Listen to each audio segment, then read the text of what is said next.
Bom dia, irmãos. Bom dia. É um privilégio estar com vocês. Obrigada pelo convite. Eu fui contactada pelo Lucas, que trabalha lá em Moema, né? E eu tive a oportunidade, então, de aceitar o convite para estar aqui com vocês, né? Hoje, a irmã Genilda, o irmão Selmo também. Foi muito bom o contato. E nós vamos aqui falar sobre a palavra de Deus hoje, com esse tema em particular, né? O Quebrando o Silêncio, que hoje nós temos um final de semana especial em relação a isso, né? Nós vamos utilizar um trecho da palavra de Deus para que nós possamos meditar em relação a esse tema. Eu queria pedir que vocês abrissem as suas Bíblias no capítulo 8 de João, no Evangelho de João, capítulo 8, nós vamos ver do verso 1 até o verso 11. Eu peço que vocês mantenham sua Bíblia aberta. Nós vamos fazer uma pequena introdução, depois nós vamos entrar no texto bíblico. Bom, nós estamos falando então sobre quebrar o silêncio, sobre a questão do abuso. Já foi tocado aqui em relação às crianças, né? A história das crianças foi muito bem colocada. As músicas que ouvimos, o que já foi falado também. Mas nós precisamos realmente tocar num assunto que particularmente não é um assunto simples, né? Não é um assunto fácil, mas precisa ser falado. Eu achei muito interessante a maneira como a irmã contou a história aqui para as crianças, né? E já alertando justamente para isso, né? Olha, não toque no meu corpo, não toque em mim. Nós temos que alertar, porque realmente o perigo é muito grande e infelizmente cada vez maior, né? Para vocês terem uma ideia, na América do Sul, felizmente, né, na nossa região aqui, essa violência, ela não é aceita, nem contra crianças, nem contra adultos, né? Nós temos aqui até a Convenção dos Direitos da Criança de 1989, que mostra que toda criança, todo adolescente tem direito a viver uma vida sem violência, né? E nós temos que lutar para isso. Como cristãos, nós temos obrigação de lutar para isso, né? Para que isso não seja uma realidade dentro das nossas casas, das nossas famílias e mesmo entre os nossos amigos, né? E como foi falado aqui na história das crianças, às vezes a criança não é vítima disso, mas ela conhece alguém que seja, né? E ela tem que se posicionar, ela tem que ajudar também. Nós temos, infelizmente, a violência como um dos efeitos colaterais do pecado, né? É o pecado que causa tudo isso, é o pecado que trouxe tudo isso. E nós temos que lutar contra isso, principalmente nos dias em que estamos vivendo, porque Jesus está voltando. Alguém tem dúvida disso aqui? Amém. Acho que não, né? Todos sabemos, temos certeza de que Ele está voltando. E o crime relacionado ao abuso, né, que é justamente o tema da nossa campanha, ele é muito grande, infelizmente, no nosso Brasil. Para vocês terem uma ideia, tem uma estatística que foi colocada aqui, o instituto chamado Instituto de Pesquisa Econômica Aplicada do Brasil, o IPEA, em março de 2023, ou seja, um ano e pouco atrás, diz que ocorrem cerca de 822 mil estupros por ano no Brasil. É muita coisa, né? É muito abuso, é muita violência. Ele até coloca aqui, em termos de tempo, 2 casos por minuto. É muita coisa, né? Nós precisamos realmente lutar contra isso. Fora o fato de que muitos dos casos que acontecem, eles não são notificados. Eles são escondidos, eles são, né, deixados de lado por vários e vários motivos que a gente vai falar também aqui. Essa consequência, desses casos de abuso, ela é alguma coisa que leva para a vida toda muitas vezes, né? Acaba transformando a vida daquela criança, daquele adolescente, para o resto da sua vida, para todas as experiências pelas quais ela vai passar. Então, há necessidade de se trabalhar isso sim. E um outro aspecto que eu achei muito interessante é o fato de que existe um fenômeno chamado Síndrome do Segredo. O que é isso? Síndrome do que nós sabemos. Síndrome geralmente está relacionada a algum tipo de patologia, algum tipo de doença, não é? E a Síndrome do Segredo é uma doença dos nossos tempos. Como é que ela se manifesta? Vamos ver algumas das características dessa síndrome. Primeira coisa, a ameaça do agressor. O agressor, ele ameaça, então o que a pessoa faz? Ela tem medo de se pronunciar, então ela fica quieta, né? Então esse é a primeira característica dessa síndrome. Segundo, o sentimento de culpa e de vergonha. Muitas vezes a pessoa que é abusada, ela se sente culpada, ela se sente envergonhada, ela não tem condições de falar para alguém, principalmente as crianças, né? Por isso que nós temos que ficar sempre muito atentos. Então, o segredo acaba sendo levado adiante, por quê? Porque a própria pessoa tem culpa, ela tem vergonha, ela acha que ela é culpada de algum por algum motivo, ela é culpada daquela situação. Terceiro ponto, a ansiedade que ela tem em relação às consequências da revelação. Então, por exemplo, se ela for revelar o que está acontecendo, ela tem medo do que pode acontecer como resultado disso. Geralmente porque muitas vezes a pessoa que é o agressor, ela muitas vezes é uma pessoa próxima, é uma pessoa conhecida, e aí a pessoa tem medo de revelar, e ela não sabe o que realmente vai acontecer como consequência dessa revelação. Então é o terceiro ponto. E o quarto, que está relacionado a esse também, é o tipo de vínculo que existe entre agressor e vítima.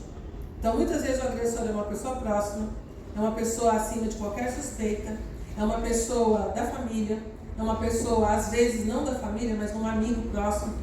Então, tem que haver realmente um trabalho em relação a isso, para que essa síndrome do segredo, ela não seja levada adiante. E as pessoas que estão sendo abusadas, elas sejam acolhidas, elas sejam socorridas, elas tenham a sua vida transformada, não é? Nós temos que parar para pensar nisso. Como eu disse, não é um assunto simples, não é um assunto fácil, mas ele é necessário. Nós precisamos falar sobre isso nos nossos dias, não é? Um outro aspecto que é muito importante também em relação a isso, nós aqui estamos até nos introduzindo, é o papel da mãe em relação à questão do abuso. Muitas vezes, vocês já devem ter ouvido muitos casos em que a criança ou a jovem, adolescente, enfim, ela relata o que está acontecendo e a mãe não tem alguma atitude, não é? Ou ela mantém aquela situação, ou ela não acredita, não é? E o que acontece? Eu achei muito interessante aqui, que é uma estatística que diz o seguinte, que o fato de uma mãe acreditar no relato de seu filho vítima e tomar medidas de proteção poderá repercutir no modo como a própria vítima consegue elaborar essa experiência traumática. Ou seja, se a mãe tiver uma postura diferente em relação à situação, aquela criança, aquela adolescente, aquela jovem, ela pode ter uma postura diferente em relação àquela experiência traumática. Ela pode se recuperar mais rápido, ela pode se tornar uma pessoa melhor, né, a partir até daquela experiência ruim que ela teve. Mas muitas vezes, o que acontece? A reação da mãe faz com que aquela criança, aquela jovem, aquela adolescente não consiga levar adiante. Então, há muitos casos, por exemplo, nós temos visto pessoas que fogem para as drogas, não é? Ou mesmo para outros tipos de situações que são terríveis por conta de um apoio que ela não recebeu, não é? Principalmente da mãe, que é a pessoa em quem ela mais confia, não é? Então nós temos que parar para pensar nisso. Esse mundo, nós sabemos disso, né? Esse mundo de pecado, a violência ela vai continuar acontecendo, né? Enquanto nós tivermos o pecado aqui. Até que Jesus volte, coloque um ponto final nessa história, até que ele realmente elimine o pecado de uma vez por todas, como nós vemos lá em Naum, capítulo 1, verso 9, nos diz isso, né? Que a angústia não vai se levantar a segunda vez. Amém por isso? Amém. Nós temos certeza de que o pecado nunca mais vai acontecer de novo. Mas enquanto nós vivemos um mundo de pecado, nós precisamos enfrentar as consequências dele. E a consequência, uma das piores consequências do pecado é justamente a violência, em todos os níveis, né? A violência emocional, a violência física, a violência sexual, a violência em termos sociais também, porque quantas vezes as pessoas se sentem isoladas, mesmo estando no meio de uma enorme multidão, não é assim? Então nós precisamos enfrentar a violência, e nós só podemos fazer isso através da atuação do Espírito Santo de Deus, através das nossas vidas, né? Que Deus possa nos abençoar e nos ajudar nesse sentido.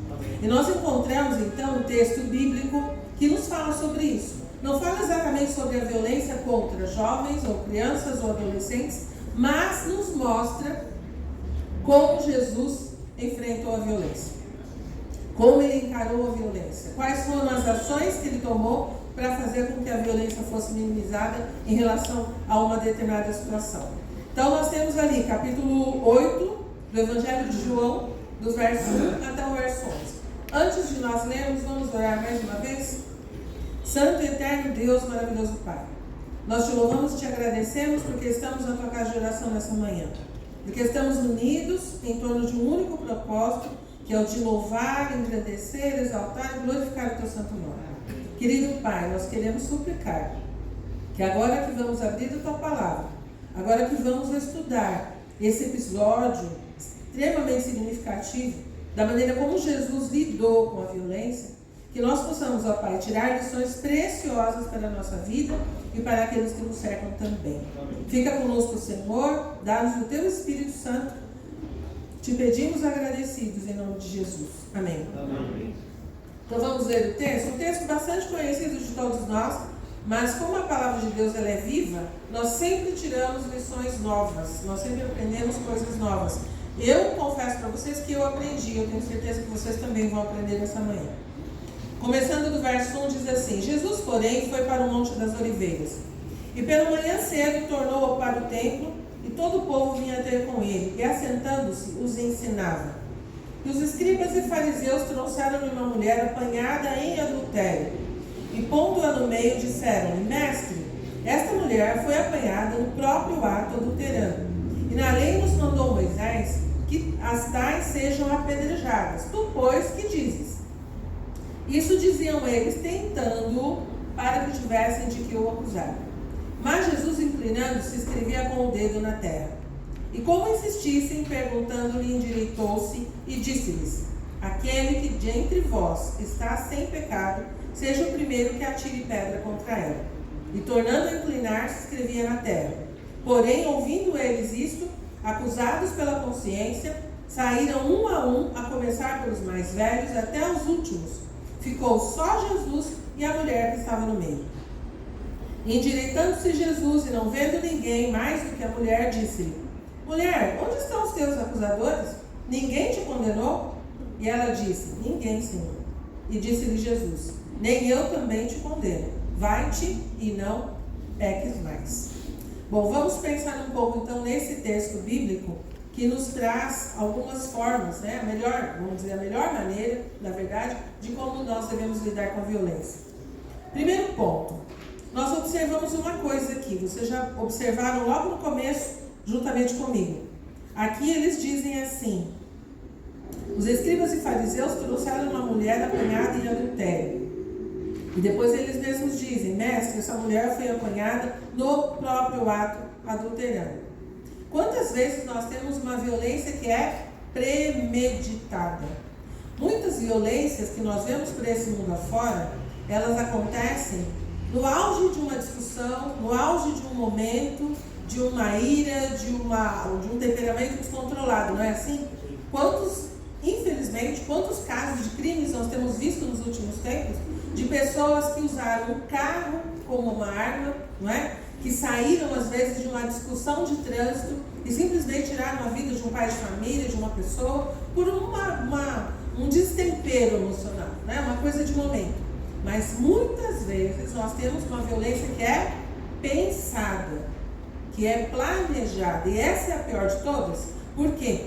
Porque na verdade a pessoa teve tempo para pensar. Por que normalmente nós temos no Código Penal mesmo, aqueles crimes que são premeditados, eles têm uma pena maior, não é? Porque houve um planejamento, a pessoa poderia ter pensado, poderia ter mudado de ideia, mas ela não fez isso. Ela seguiu com aquele plano até o fim. Então é um tipo de crime que é terrível. E muitas vezes nós temos tido isso. Uma violência que é recorrente, que é premeditada. Alguma coisa que é planejada. E aqui nós vemos isso, não é?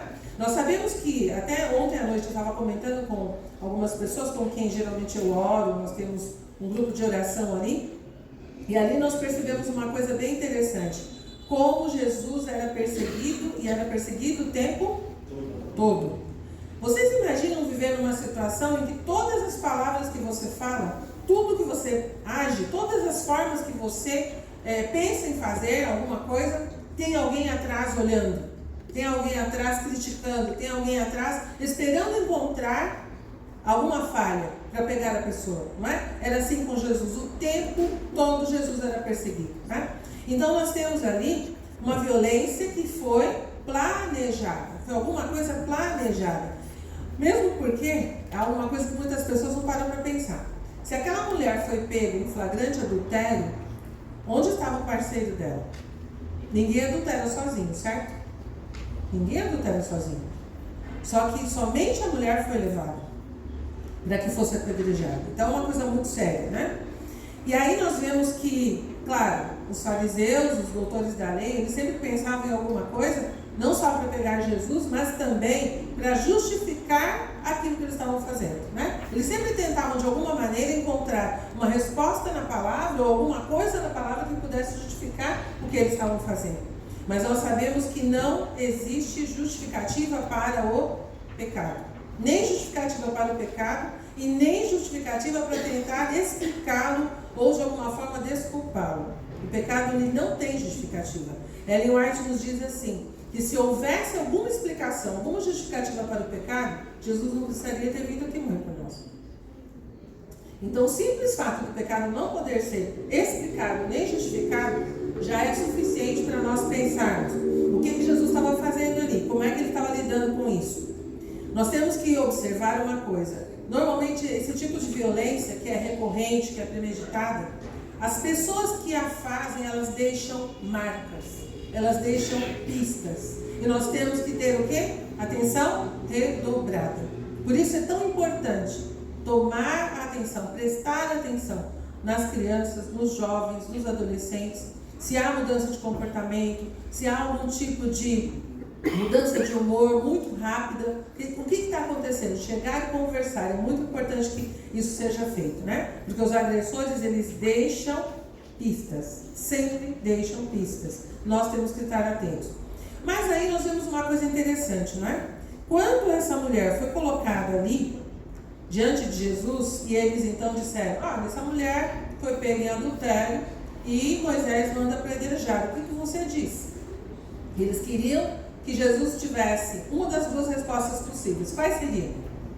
Ela tem que ser apedrejada, não é assim? Era o que eles esperavam. Ou então, não, ela não deve ser apedrejada. Se Jesus respondesse uma coisa ou outra, o que aconteceria com ele? Ele seria, de alguma forma, acusado. Porque se ele dissesse que ela deveria ser apedrejada, ele estaria tomando nas mãos a lei dos romanos, não é? Não eram eles que decidiam se a pessoa devia morrer ou não? Então ele estaria infringindo uma lei civil. E se ele dissesse ela não deve ser apedrejada, ele estaria infringindo a lei de Moisés. Então era uma armadilha realmente. Mas Jesus, eu sempre costumo dizer, Deus não é pego de surpresa. Não é assim? Nunca. Jamais, em tempo algum. Deus não é pego de surpresa. Então Jesus não respondeu nem uma coisa, nem outra. O que ele fez? O que nós vemos no texto? Começou a escrever na areia. Começou a escrever no chão, né? E ele manteve-se quieto, manteve-se calado. Mas uma coisa que nós observamos nesse episódio, quando essa mulher é trazida diante de Jesus, a violência que eles estavam querendo realmente ali contra ela, e claro, utilizando-a como uma espécie de uma arma, né, contra Jesus, a violência cessa. Nós temos que parar para pensar numa coisa. Algum tempo atrás eu ouvi uma notícia que me chocou bastante. Não sei quantos de vocês ouviram. Uma menina de 12 anos apenas, ela era constantemente assediada e molestada por um professor na escola. E ficou comprovado que aquilo estava acontecendo. Então ela foi levada juntamente com os pais, né, os responsáveis e tal, para que aquele caso fosse julgado. Pois vocês não acreditam, o juiz, ele deu uma declaração tão absurda, que ele colocou praticamente a culpa na menina. E ele fez uma fala, ficou registrado, inclusive, a vários órgãos de comunicação que mostraram as falas dele. E ele, inclusive, foi, sim, suspenso pela corregedoria se não me engano, foi no estado do Paraná. Porque ele colocou a culpa na menina. Uma menina de 12 anos, né? Nós temos que tomar muito cuidado com isso. Nós temos que proteger quem? A vítima, em primeiro lugar, certo? Em primeiro lugar, a vítima tem que ser protegida. Foi o que Jesus fez naquele momento. Quando aquela mulher chegou, ele fez com aquela maneira de começar a escrever ali na terra, não dar nenhuma resposta. Em primeiro lugar, ele protegeu a vítima. Porque todo aquele burburinho, todo aquele movimento, ele diminuiu. Praticamente ele acabou, não é? Isso é o primeiro ponto. Proteção da vítima, em primeiro lugar. Porque não há qualquer motivo que justifique a violência. Não existe. Nenhum motivo. Como nós já falamos aqui, o pecado é o causador de tudo isso. E ele não tem que ser explicado e nem justificado. Né? Nós temos que parar para pensar nisso. Um outro aspecto que é muito importante, que você já deve ter ouvido também muitas vezes. Quantas vezes o agressor, ele faz o quê? Ele culpa a vítima, não é? Ele joga toda a responsabilidade sobre a vítima, dizendo que ela, se ela não tivesse agido de determinada maneira, ou se ela não fosse assim ou assado, ela não estaria sofrendo aquilo. Vocês já viram, com certeza, muitas histórias assim. É uma construção de culpa na vítima, na pessoa que na verdade está sofrendo tudo aquilo, não é? E eles têm que, muitas vezes eles fazem isso justamente para que a vítima se cale, para que ela tenha medo. Lembra que nós falamos da síndrome do segredo? É uma dessas partes, né? É um desses pontos. A pessoa se sente culpada e ela não tem coragem de revelar o que está acontecendo, não é? É uma coisa muito séria. E aqui eu achei interessante um comentário que eu encontrei, o autor diz assim: a suposta culpa da vítima já estava em evidência e faltava agora construir a culpa daquele que estava na iminência de denunciar essa pretensão. Ou seja, a vítima, a mulher, ela já era considerada culpada, mas eles queriam fazer o quê? Construir alguma coisa para que Jesus fosse incriminado também, né? Como nós já falamos, as duas respostas possíveis que ele poderia dar. Mas vejam aqui no texto. Vamos voltar para o texto bíblico. Aqui no verso 6, então, continuando a leitura, diz assim: isso diziam eles tentando, para que tivessem de que o acusar. O propósito era esse, era acusar Jesus, era trazer alguma coisa contra ele para que eles pudessem denunciá-lo. Mas Jesus, inclinando-se, escrevia com o dedo na terra. E como insistissem, perguntando-lhe, endireitou-se e disse-lhes: aquele que dentre vós está sem pecado, seja o primeiro que atire pedra contra ela. Que resposta, não é? Coisa maravilhosa. Veio de um Deus, né? E hoje nós utilizamos até essa expressão com tanta frequência, né? Quem tiver sem culpa, atire a primeira pedra, né? Nós falamos muito isso, assim, fora do contexto, sem saber exatamente quais são as ideias, quais são os propósitos que estão por trás, mas aqui nós entendemos muito bem. Jesus deixou muito claro: olha, vocês são culpados também. Vocês têm pecado também. Se algum de vocês não tiver pecado, então atire a primeira pedra. E continua escrevendo, né? E nós encontramos, claro, no Espírito de Profecia, Ellen White nos diz o que Jesus estava escrevendo. Lembra? Os pecados deles, né? Ele estava escrevendo ali os pecados deles. E aí nós sabemos depois o que acontece. Mas vamos adiante, que ainda tem mais algumas coisas para nós comentarmos. Agora, uma coisa que é muito interessante, eu confesso para vocês que eu aprendi ao estudar esse assunto, com quem Jesus se ocupou nesse contexto de violência. Ele estava preocupado só com a mulher? Dá para perceber isso. Ele se preocupa com quem? Com a mulher e com os seus algozes, com os seus agressores. Jesus veio a esse mundo, lembram lá de João 3,16? Vamos recitar? Porque Deus amou o mundo de tal maneira que Deus deu o Filho unigênito para que ele não pereça, mas tenha vida eterna. exatamente. O que nós encontramos aí? Jesus amou quem? O mundo. Para que todos os que crerem nele. Todos. Então os agressores dessa mulher, esses algozes, eles também estavam incluídos no plano de salvação de Jesus, certo? Estavam incluídos. Ele veio para salvar tanto a vítima quanto o agressor. Porque muitas vezes, eu acho que vocês já devem ter visto isso, eu já vi alguns casos ou filmes também, a gente às vezes encontra histórias assim.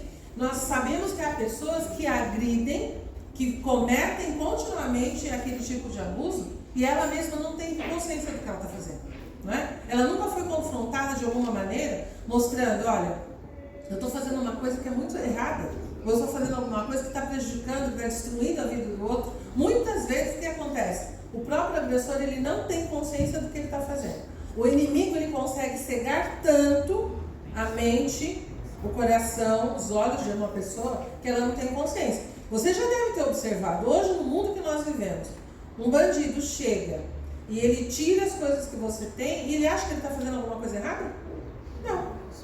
Esses dias ainda eu vi um caso assim, uma pessoa que chegou, assaltou um grupo de pessoas, fez com que todas elas se deitassem no chão e agindo completamente tranquilo, fazendo com todo o tempo, todas as pessoas nos prédios olhando e ele fazendo como se estivesse fazendo uma coisa normal. Quem é que coloca esse tipo de cegueira na mente de uma pessoa? Quem? Satanás. Não é? Então, muitas vezes o agressor, ele não tem a noção exata de que ele realmente é culpado. Alguém precisa confrontá-lo para que ele tenha a noção de que ele está fazendo é completamente contrário à vontade de Deus. Percebe isso? Por que Jesus escreveu na terra? Para que eles pudessem perceber a situação deles. Vocês estão errados também. Vocês estão fazendo alguma coisa que é totalmente contrária à vontade do meu Pai. E vocês precisam entender isso, não é? Então, na verdade, o que nós encontramos aqui? Um Jesus salvador, tanto de vítima quanto de agressor. E nós temos que parar para pensar nisso também. Enquanto nós estivermos nesse mundo de pecado, enquanto estivermos respirando, quantos somos escolhidos por Deus para salvação? Quantos? Todos somos escolhidos para salvação. Só não teremos a oportunidade da salvação a partir do momento que nós decidimos o nosso destino e estivermos mortos. Enquanto estivermos vivos, por mais terríveis que sejam as condições, nós podemos escolher fazer a vontade de Deus. Amém. Podemos escolher seguir, né? E nós temos que nos lembrar disso. Então, olha que frase maravilhosa, vou deixar com vocês, para vocês pensarem. Tão importante quanto salvar e proteger a vítima é revelar à parte agressora a malignidade do seu ato e tentar converter a sua conduta criminosa em arrependimento. O que é o verdadeiro arrependimento? O que é o verdadeiro arrependimento? Em que ele consiste? Primeira coisa, tristeza pelo pecado. E segunda coisa, que é importantíssima, não cometer de novo. Mudança total, mudança radical. Conversão, não sei se vocês já pararam para pensar, mas a palavra conversão, que nós inclusive utilizamos no trânsito também, conversão à direita, à esquerda, né? Conversão, a palavra conversão significa mudança de rota. Se você está indo para um lado, você vai para o outro. Se você está indo para frente, você volta para trás. Se você está indo para a direita, você vai para a esquerda. Isso é conversão. Então, arrependimento implica em mudança de vida. Ninguém pode dizer assim, eu me arrependi, mas continuo vivendo do mesmo jeito. Isso é verdadeiro arrependimento? Não. Você pode ter tristeza pelo pecado, mas se você não mudar de vida, o arrependimento verdadeiro não está ali presente.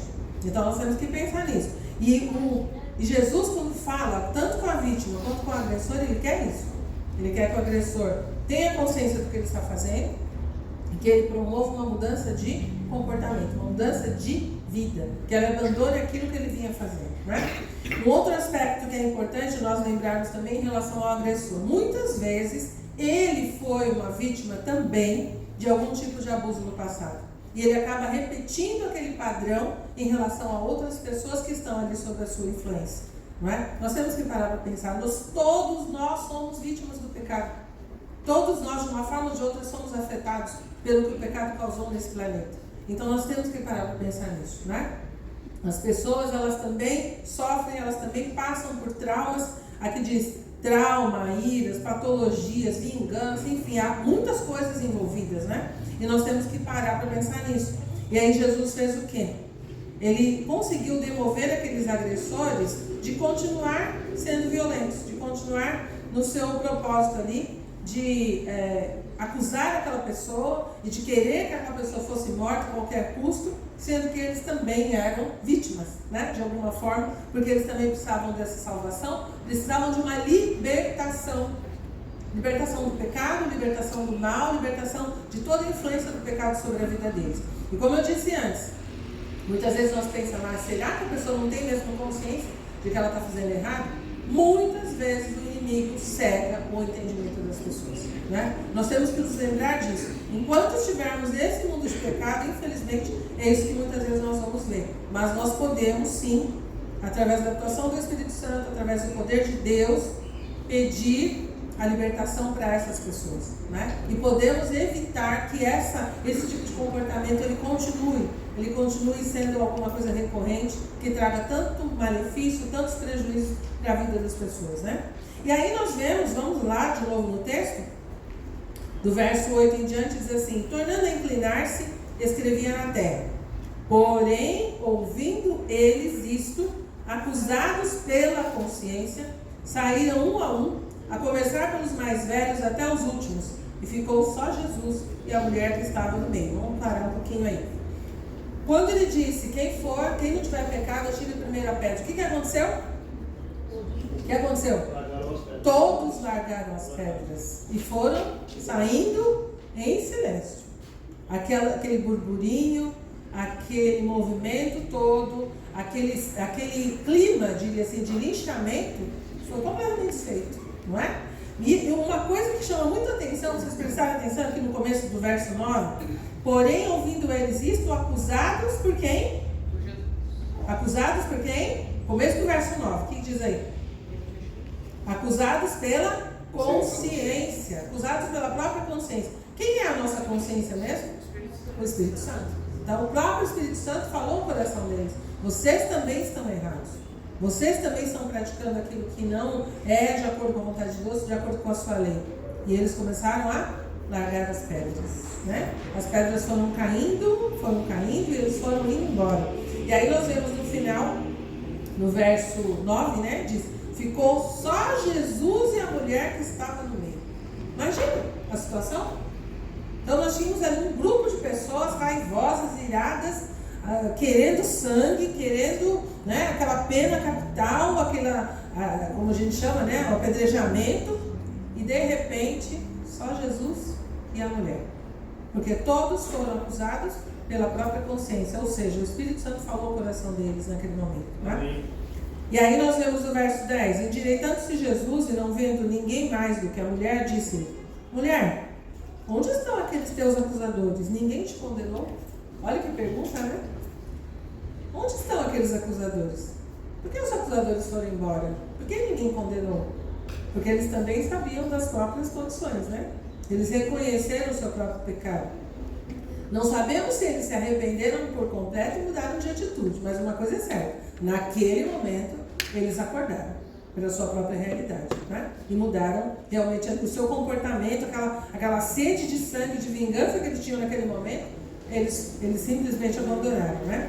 E uma coisa é certa: para que tanto vítima quanto o agressor sejam curados, qual é o primeiro passo? Tem que haver reconhecimento da situação, né? Ali, naquele momento, eles conseguiram reconhecer que eles também eram pecadores, que eles também precisavam de ajuda, não é? E é isso que nós temos que buscar hoje, né? Primeiro passo, isso para qualquer situação. Eu tenho um grupo de pessoas com quem eu trabalho ali, a gente tem um projeto na Igreja de Moema chamado Projeto Crack Zero. E nós temos ali um grupo tanto de homens quanto de mulheres que vêm geralmente da rua e que são viciados em drogas, né? Drogas pesadas, né? Crack, K9, todas essas drogas que vocês ouvem por aí. E nós temos trabalhado com eles mais ou menos há 1 ano e meio. Tem a casa feminina, onde eu trabalho, e tem a casa masculina, onde tem outras pessoas que dão assistência ali também. E nós temos dado estudos bíblicos para eles, temos dado assistência psicológica. E o primeiro passo para eles conseguirem ser curados, e nós já vimos algumas curas, algumas readaptações ali, né? Reconhecimento. Enquanto a pessoa não reconhece que ela precisa de ajuda, o que adianta? Alguém consegue fazer alguma coisa? Isso é para todos os casos, né? Não somente para pessoas que passam por essa questão de vício de drogas, mas para os alcoólatras, para qualquer outro tipo de vício. Primeiro passo é reconhecimento. Enquanto a pessoa não reconhecer que ela precisa de ajuda, ela nunca vai buscar essa ajuda, ela nunca vai aceitar essa ajuda. Ela pode entrar numa clínica de recuperação inúmeras vezes, mas ela não vai conseguir se libertar enquanto ela não reconhecer que ela precisa realmente da ajuda, né? Precisa da cura. E foi exatamente o que aconteceu ali também, né? E aí nós vemos a resposta final, né? Então, mulher, cadê os teus acusadores? Ninguém te condenou? E ela disse: ninguém, Senhor. Não ficou um para contar a história, né? Não ficou ninguém para trás. Todos foram embora. E disse-lhe Jesus: nem eu também te condeno.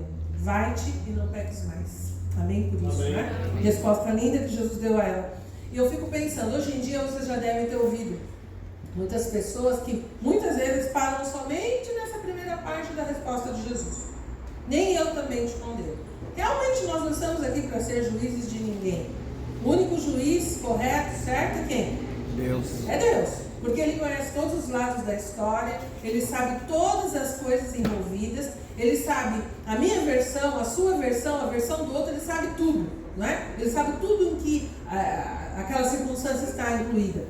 Mas, eu não posso dizer, nem eu também te condeno, continue vivendo do jeito que você sempre viveu.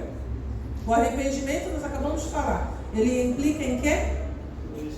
Mudança de vida. Não é só tristeza pelo pecado. Tristeza pelo pecado, sim, mas tem que haver mudança de vida, não é? Por isso Jesus disse, nem eu também te condeno, mas vá e não peques mais, não é? Isso é alguma coisa que nós temos que parar para pensar. Então, já caminhando aqui para a nossa conclusão, como é que nós podemos vencer essas coisas? Como é que nós podemos ser vitoriosos sobre o mal, sobre o pecado, que insiste todo o tempo em nos enredar, em nos fazer piores do que nós já somos, como pecadores, né, que somos. O pecado insiste, o inimigo, como diz ali em Pedro, né, ele está como um leão à nossa volta, buscando, prestes a nos devorar, né? Como é que a gente pode fazer isso? É sempre pela graça de Deus. Mas a graça de Deus, nós temos que nos lembrar, às vezes é uma expressão, uma palavra, que muitas pessoas usam de uma forma muito simples, né? Graça significa alguma coisa pela qual você não tem que pagar, não é? Uma coisa de graça é exatamente isso, uma coisa que você não tem que despender nada para receber. Mas ela custou muito caro, a graça de Deus custou muito caro, não é? Então a graça, ela é de graça, mas ela não é barata. Ela tem um custo, e um custo muito alto. Qual foi o custo da graça de Deus? Qual foi o custo? O sangue de Jesus. Esse foi o custo da graça de Deus. Então, quando nós paramos para pensar em toda essa situação, por isso que, como eu disse para vocês, eu aprendi também, tanto vítima quanto agressor precisam ser alcançados. Claro que isso não significa que a vítima tem que ser, vamos dizer assim, minimizada. Não, ela tem que ser acolhida, tem que ser protegida, tem que ser guardada, preservada, com certeza. Mas o agressor também precisa de ajuda. Por quê? Porque é tudo pela graça de Deus. É tudo pela graça de Deus. Não é pela minha justiça, não é pela sua justiça, porque a justiça humana, ela é o quê? Ela é muito implacável, não é? Não há certas situações que você olha aquela situação envolvida e você pensa assim, se fosse eu, já tinha acabado com a pessoa, não é? Já tinha mandado um raio, já tinha mandado alguma coisa, já tinha resolvido o problema, não é assim? É assim que nós pensamos. Mas a justiça de Deus, ela é misturada com o que mesmo? Com a misericórdia. E eu aprendi muitos anos atrás com um pastor já falecido que dizia assim, a misericórdia é nós sermos tratados como nós não merecemos. Exatamente isso que Deus faz conosco. O agressor merece misericórdia? No nosso modo de pensar, não. Mas para Deus, sim. Ele merece a misericórdia. Ele merece a graça de Deus. Por quê? Porque ele também precisa ser tratado. Então, o que nós temos que parar para pensar? Nesse projeto, né, Quebrando o Silêncio, nós temos que pensar sempre. Quando Jesus atuou nessa situação, na situação da mulher que foi ali colocada quase, né, foi morta dentro daquela situação, Jesus, ele mostrou que a culpa da vítima estava realmente nos agressores, né? Esse é o primeiro passo. Lembra que nós falamos da síndrome do segredo no começo? Muitas vezes a vítima se sente culpada. Muitas vezes ela se sente tão mal que ela não consegue expressar o que está acontecendo, não é? Mas Jesus, o que ele faz? Ele transfere a culpa para a pessoa certa. Ele mostra quem é o verdadeiro culpado naquela situação. Nós temos que observar isso. Os agressores, pela mesma graça, tiveram a oportunidade de salvação vinda das mãos do próprio Cordeiro de Deus que tira o pecado do mundo. Não é lindo isso? Ele poderia ter feito de outra maneira. Ele poderia ter apontado para aqueles homens, para cada um deles, falando, você peca nisso, você peca naquilo. Não, o que ele fez? Foi escrevendo na areia, né? Foi escrevendo na terra. E eles viram seus próprios pecados lá e foram saindo um a um, não é? Nós temos que sempre lembrar isso.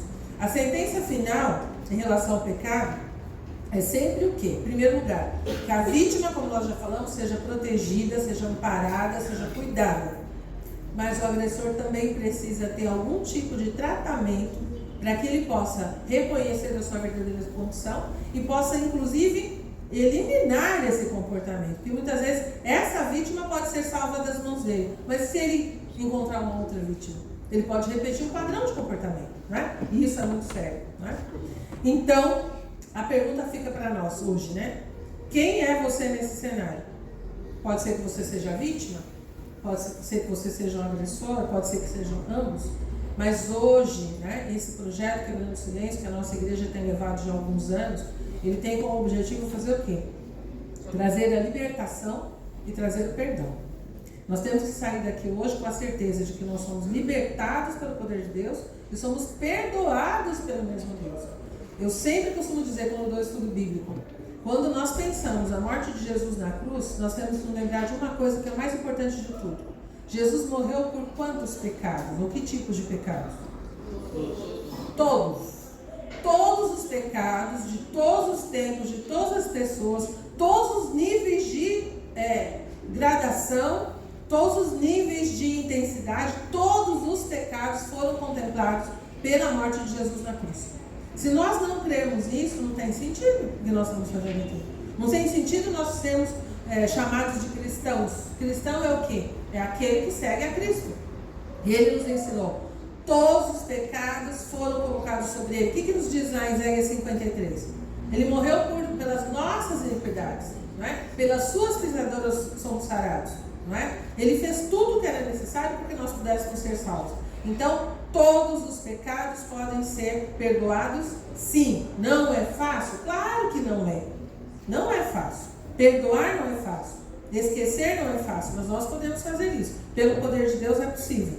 Então, que nós possamos hoje, eu achei muito lindo aqui o final do sermão, quando diz assim: quebre o silêncio em seu coração, largue as suas pedras. Porque nós podemos muitas vezes ser pessoas que estejam acusando outros, né?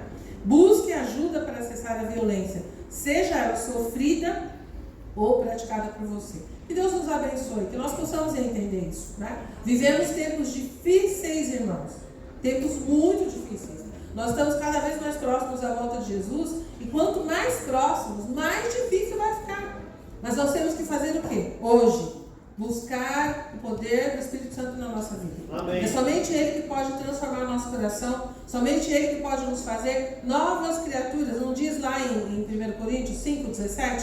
Aquele que está em Cristo, nova criatura é. E as coisas velhas passaram, e isso que tudo se fez novo. Que Deus nos abençoe, que nós possamos buscar essa novidade de vida no poder de Deus, na atuação dele na nossa vida. É o meu desejo para mim e para vocês nessa manhã.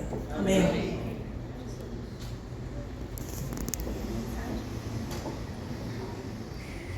Precisamos de ti nessa caminhada difícil, mas nós temos a certeza de que contigo ao nosso lado nós poderemos ser vencedores. Amém. E assim haverá uma festa no céu, como nós acabamos de ouvir. Porque nós temos a certeza de que todos aqueles que escolherem fazer a tua vontade serão salvos e viverão contigo por toda a eternidade. Amém. Fica conosco, Pai, no restante do teu santo dia, que em tudo que fizermos hoje, todas as programações, tudo que estivermos envolvidos, que possamos fazê-lo para a honra e glória do teu santo e eterno nome. Amém. Batiza-nos, Senhor Deus, com o teu Santo Espírito e nos dê a tua paz. Nós pedimos agradecidos, em nome e por amor de Jesus. Amém. Amém. Amém. Deus possa te abençoar e que quando nós estiver agora precisando, com certeza, eu vou ter contato, tá bom? Obrigada. Deus abençoe. Obrigada.